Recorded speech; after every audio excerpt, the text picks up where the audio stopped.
কেন? Sorry sorry, আমি extremely sorry. আমি না দেখতে পাইনি কিভাবে যে আইসক্রিমটা লেগে গেল। মুছে দেখুন।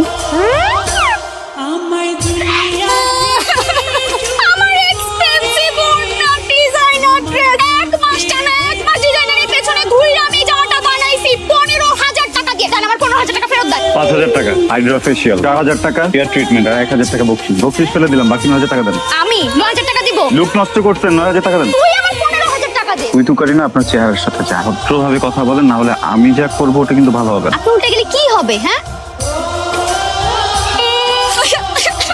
আমার ভিআইপি কেবিনের টিকেট। ভিআইপি কেবিনের টিকেটের মূল্য তুই কি বুঝবি? তুই তো জাস্ট ট্রেনে দাঁড়ায় আস্তে কেবিন। ফুচি ফুচি। এবার ট্রেনে দাঁড়ায় দাঁড়ায় বাদাম বিক্রি করতে করতে বাড়ি। গত মাসের ছিল এটা, আজকের তা তো কিনেই নাই। ভীষণ এটা কি হলো? গ্লাস মেরে তোকে উড়াই দিস। বাড়ি যাবো কিভাবে আমি?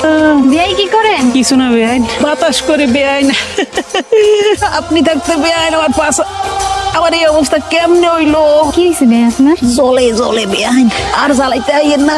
আপনি হাসতেছেন, এমনি জ্বলতেছে বেআইন, পাশার আর জ্বালাইয়েন না। কাছে লাগালে কি করেন? সামনে আসেন, আপনার সাথে কথা আছে। বেআইন আপনার দুইটা হাতে ধরি, দুইটা পায়ে ধরি, আর যন্ত্রণা দিয়ে না বেআইন। আমার একটা একা থাকতে জান বেআইন। একা থাকবেন? থাকেন, ঠিক আছে, বাই। কি ভাই ডাকছেন কেন? মতলব বেআইন আসেন আমরা একটা খেলা খেলি। খেলা? কি খেলা? অনেক মজার একটা খেলা।